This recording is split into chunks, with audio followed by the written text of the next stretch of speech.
반갑습니다. 최종원입니다. 최대표 3분 특강 교육방송 시리즈 첫 번째 종목 선정 기준입니다. 시작 전에 하단에 있는 구독과 따봉 버튼 눌러주시고요. 본론에서 계잡주 색출하는 방법에 대해 배워가시길 바랍니다. 그럼 시작합니다. 계잡주를 색출해내는 방법 의외로 간단합니다. 제가 보는 종목 선정 기준 중에서도 테마주를 고를 때 사용하는 흔한 방법이고, 여러분들한테 누차 여러 차례 공개 방송을 통해서 가르쳐 드렸지만은 이렇게 따로 별도로 준비해서 알려드리게 된 거는 여러분들한테도 꼭 필요한 기본적인 주식 매매 스킬이기 때문에, 종목을 고를 수 있는 능력을 갖추는 거기 때문에 이렇게 준비해 본 거죠. 최근에 헬릭스미스나 나노메딕스 기미상궁 매매라는 이름으로 해서 소개시켜 드린 바 있습니다. 현재 진행 중인 나노메딕스는 똑같이 기미상궁 매매죠.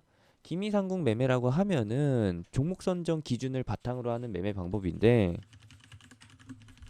간단하게 기미상궁 매매에 대해서 설명해 드리면은, 리스크가 있거나 혹은 상승이 불확실한 종목이거나, 내지는 소문에 사서 뉴스에 팔라, 뉴스가 곧 나올, 뉴스가 임박한, 일정이 임박한 종목들에 대해서 공략하는 방법 중에 하나인 거죠. 왜 기미상궁 매매라고 하느냐? 기미상궁 역할이 뭐예요? 음식에 독이 들었나 안 들었나 한 입 먹어서 확인하는 거죠. 기미상궁 매매는 이 종목이 확실치 않으니까, 거의 동전 앞뒤 맞추기 수준이니까 수익이 발생될 가능성과 리스크 중에서 리스크를 줄이기 위해, 혹시나 발생될 수 있는 손실을 줄이기 위해서 소액으로만 매매하는 거예요. 그래서 기미상궁 매매인 것이고, 정찰병이나 입질 매수 이런 식으로 표현할 수도 있는데, 저는 기미상궁 매매로 이제 정립하고 갑니다. 나중에 올라오는 영상에서 기미상궁 매매 시리즈가 올라오게 되면은 여러분들도 맛보기 찬스로 따라 하시거나 아니면 구경만 해주시면 되겠습니다. 헬릭스미스는 전략이 완전히 맞아 떨어졌죠. 최근에 나왔던 이 양봉, 이 구간에서 장 종료 전에 매매를 끝내고서 다음날로 넘어간 건데, 역시나 예상했던 대로 급락이 나왔습니다. 우리는 이 리스크를 피해갈 수 있었죠. 이것이 바로 기미상궁 매매의 핵심. 혹시라도 모르게 나올 수 있는, 우리의 희망과는 반대로, 우리의 염원과는 반대로 주식이 상승하지 않고 하락할 수 있기 때문에, 이런 부분에 대응하기 위해서 짧게 소액으로 하는 것이고요. 나노메딕스 역시도 지난번에 말씀드렸지만 다음 주 24일에 이게 있습니다.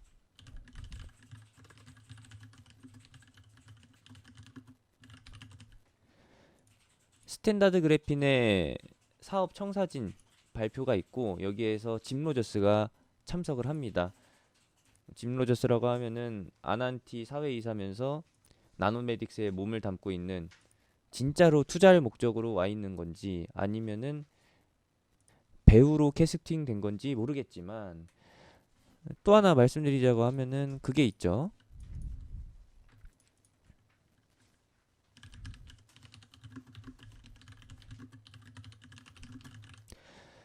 나노메딕스 측에서 짐 로저스한테 스톡 옵션 행사를 줬습니다. 주식을 싸게 매수할 수 있는 권리를 줬는데 그 규모가 40억 규모예요. 공시에 나온 바로는 8,700원 수준에서 50만 주를 살 수 있는 기회를 준 것이고, 이 가격대를 기준으로 해서 나노메딕스를 공략하시는 분들이 맞아요. 제가 이번에 기미상궁 매매로 접근한 이유도 이거고요. 근데 중요한 거는 나노메딕스의 스톡옵션 행사나 아니면 다음 주에 공개될 내용, 그런 것들이 중요한 게 아니라 애초에 나노메딕스는 계잡주로 분류된다라는 것이죠. 왜냐하면 그냥 화면 이렇게 보시면은 잘 모르실 거예요. 그래서 제가 표시를 해드리겠습니다. 나노메딕스의 시가총액이 3천억인데 유통주식 비율이 92%예요.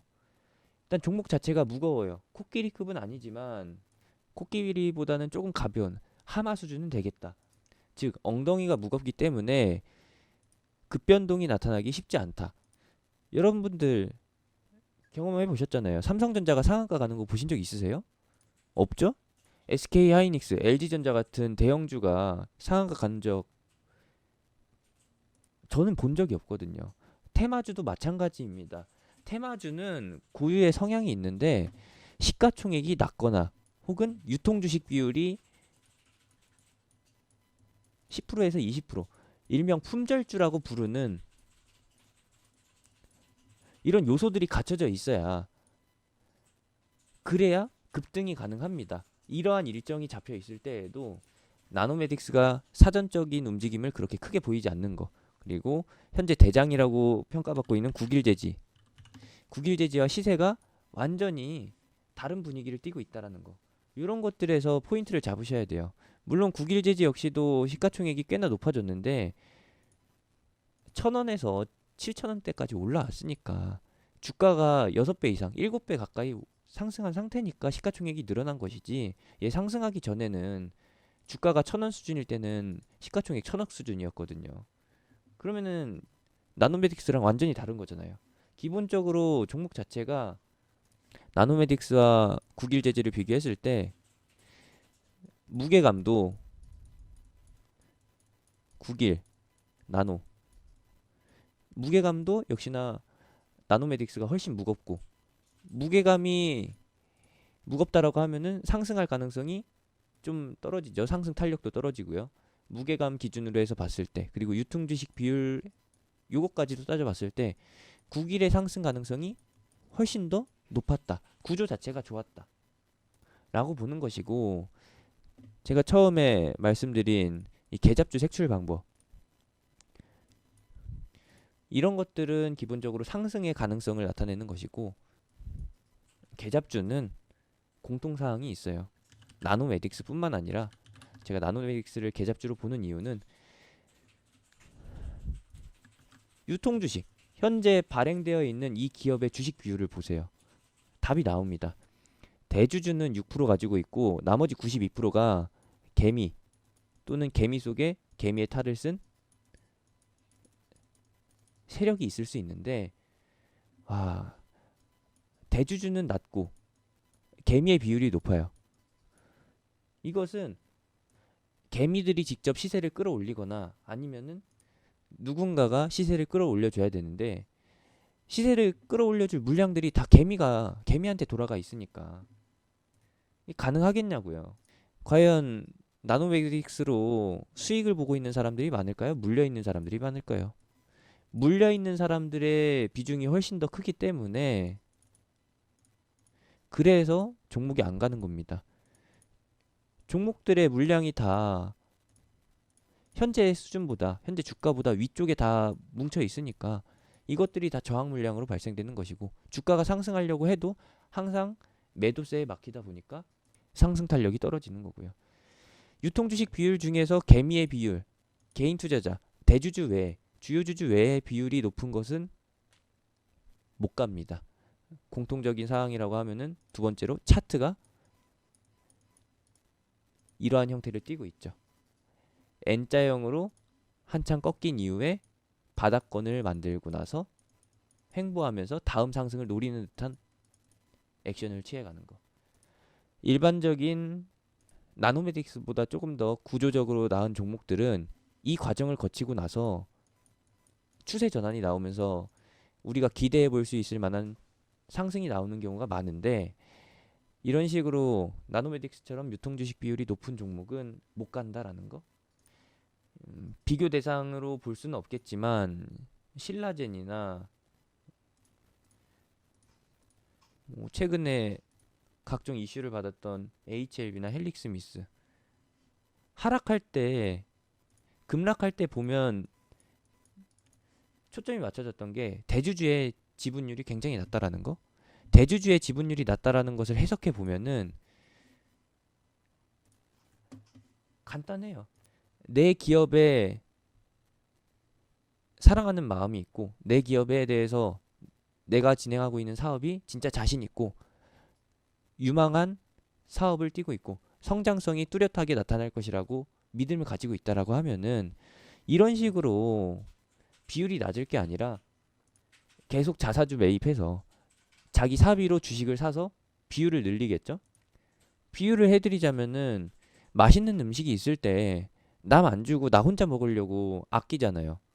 그 아낀다는 것 자체가 주식을 개인들이 사갈 수 있게끔 시장에 풀지 않고서 자기가 다 쓸어 담는다는 거예요. 반대로 주식을 나 혼자 가지려고 하지 않고 남한테 떠넘기려고 한다라는 것은 기업에 문제가 있거나 아니면은 미래성이 좀 떨어진다라거나 아니면은 돈만 본다거나 셋 중에 하나일 텐데 뭐 그 이상의 이유가 있을 텐데 핵심은 대주주가 봤을 때 기업 경영진 입장에서 봤을 때 상승할 가능성이 낮으니까 계속해서 지분을 덜어내는 것이고 팔아버리면서 수익을 챙기는 것이고 종목이 계속해서 대주주보다 개인의 대주주 외의 지분이 높아진다라고 하면은 그 주식은 언젠가는 최대 주주가 바뀌거나 아니면은 상폐될 가능성이 있다. 이렇게 봐주시면 돼요. 나노메딕스 짐 로저스가 이제 2020년, 2021년, 2022년 향후 2년 내에 스톡 옵션 행사를 할 수가 있습니다. 권리 행사 기간이 2020년, 2021년 이때거든요. 지금 현재 수준에서는 못 하는 거고요. 아마 다들 잘 알고 계실 텐데 스톡 옵션 행사라는 것은 가격을 언제든지 조정할 수 있는 것이고요. 8,700원 확정이 아니고 언제든지 정정 공시를 내면서 조정할 수 있는 것이고 또 짐 로저스 측에서 짐 로저스가 나는 나노메딕스에 대해서 신뢰가 안 가. 그냥 그거 앞에 거는 연기였고 쇼였다. 물론 이렇게 말은 하지 않겠죠. 나는 나노메딕스에서 투자 메리트를 못 느꼈다. 그래서 스톡 옵션을 안 받겠다라고 하면서 지분 투자를 안 할 수 있겠죠. 그 결과까지 가게 된다라고 하면은 주가는 바닥으로 향할 겁니다.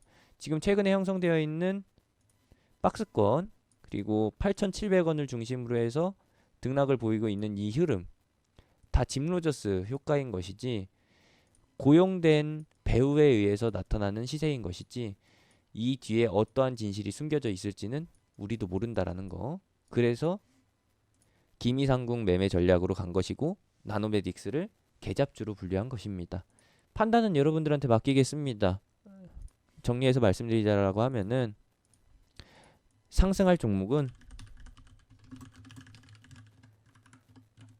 테마주로 한정 지을게요. 테마주는 시총이